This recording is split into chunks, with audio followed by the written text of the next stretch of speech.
Kolkata night rider যাদের বর্তমান brand value ৬,৪০০ কোটি টাকা, চেন্নাই সুপার কিং যাদের বর্তমান ব্র্যান্ড ভ্যালু ৭,০০০ কোটি টাকা, মুম্বাই ইন্ডিয়ান্স যাদের বর্তমান ব্র্যান্ড ভ্যালু ৭,২০০ কোটি টাকা। এত হাজার হাজার কোটি টাকা খরচ করে আইপিএলের টিমগুলোকে কেনা হচ্ছে কেন? শুধুমাত্র ২০ কোটি টাকার উইনিং প্রাইজ জেতার জন্য। হ্যাঁ, শুধুমাত্র ২০ কোটি টাকার উইনিং প্রাইজ জেতার জন্য।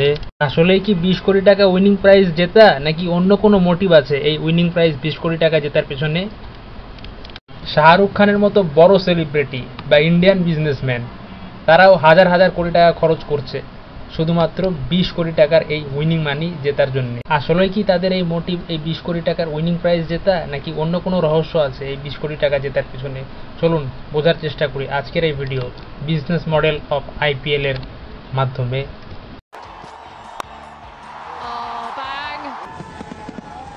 Indian Premier League, or the IPL, has only been around for 12 years. The IPL is one of the richest sports properties in the world. IPL কে বুঝতে হলে তার আগে বিসিসিআই কে বুঝতে হবে, কারণ বিসিসিআই হচ্ছে আইপিএল এর গভর্নিং বডি যা আইপিএল এর কনসেপ্টকে ইমপ্লিমেন্ট করছে। আর এই বিসিসিআই এর মাধ্যমে আইপিএল এত বড় অংশের একটা রেভিনিউ জেনারেট করতে পারছে। 2006-07 সালের দিকে বিসিসিআই এর আর্নিং অথবা রেভিনিউ ছিল 651 কোটি টাকা, যা 46% বৃদ্ধি পেয়ে 2007-08 সালের দিকে 1000 কোটিতে ছিল। বর্তমানে বিসিসিআই এর রেভিনিউ 27,441 কোটি টাকা। এত বড় অংশে রেভিনিউ জেনারেট করতে মুখ্য ভূমিকা পালন করেছেন ইন্ডিয়ান বিজনেসম্যান ললিত মোদি। তিনি ভাইস প্রেসিডেন্ট ছিলেন বিসিসিআই এর 2005 থেকে 2010 সাল পর্যন্ত। আইপিএল এর কনসেপ্টকে তিনি 2008 সালে ইমপ্লিমেন্ট করেন। তো যখন তিনি English premier league or EPL and national basketball association or NBA এর মতো গেমগুলোর বিজনেস মডেল দেখছিলেন যা ইনকামের একটি বড় অংশ, সেইখান থেকে ইন্সপিরেশন নিয়ে তিনি 2008 সালে আইপিএলকে ইমপ্লিমেন্ট করে, যা বিসিসিআই এর ইনকামের বড় একটা অংশ। বিসিসিআই হচ্ছে আইপিএল এর 4 নম্বর কম্পোনেন্ট এবং গভর্নিং বডি, যার মাধ্যমে আইপিএল রেভিনিউ জেনারেট করে, যাদের নিট ওর্থ ইন্ডিয়ান কারেন্সিতে 18,760 কোটি rupees.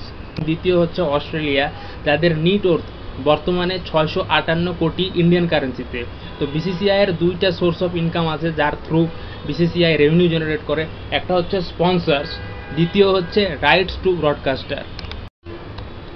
As a title sponsor 2008 থেকে 12 পর্যন্ত ছিল ডিএলএফ আইপিএল, 2013 থেকে 15 পর্যন্ত ছিল পেপসি আইপিএল, 2016 থেকে 19 পর্যন্ত কন্টিনিউ ছিল ভিভো আইপিএল। 2020-এ ড্রিম 11 আসে, কারণ এই সময় ইন্ডিয়া আর চায়নার মধ্যে কনফ্লিক্ট চলছিল। 2021-এ পুনরায় Vivo as a title sponsor ফিরে আসে। তো 2022 থেকে বর্তমান পর্যন্ত টাটা হচ্ছে অ্যাজ এ টাইটেল স্পন্সর। তো এস্টিমেট করে দেখা গেছে এখনো পর্যন্ত বিসিসিআই নিয়ার অ্যাবাউট 2900 কোটি রুপি জেনারেট করছে এই টাইটেল স্পন্সরের থ্রু।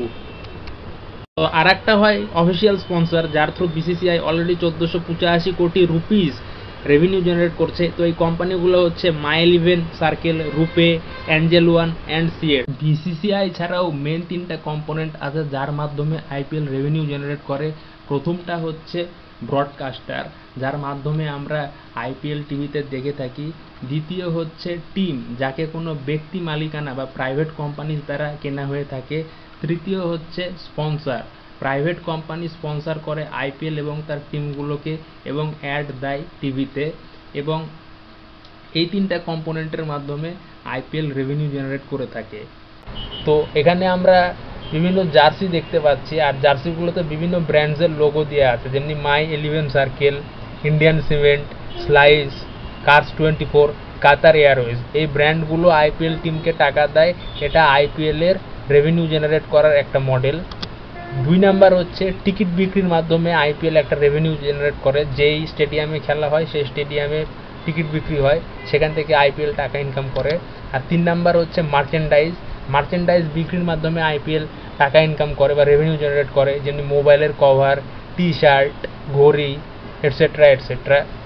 প্রশ্ন হচ্ছে ট্রফি বা উইনিং প্রাইজ 20 কোটি টাকা যারা পাবে তাদের কি লাভ হবে? 20 কোটি টাকা পাবে, এটা তো একটা লাভ হবে, পাশাপাশি যে লাভটা হবে এদের পপুলারিটি বাড়বে। এর মানে বেশি বেশি অডিয়েন্স এদেরকে সাপোর্ট করবে। এতে করে কি হবে, এদের ব্র্যান্ড ভ্যালু অনেকটা বাড়বে, আর নতুন নতুন ব্র্যান্ড এদেরকে অ্যাপ্রোচ করবে। এর ফলে মালিক অনেক বেশি টাকা ইনকাম করবে। এভাবেই চেন্নাই সুপার কিংয়ের ব্র্যান্ড ভ্যালু বাড়তে বাড়তে এখন 7,000 কোটি টাকা হয়ে গেছে।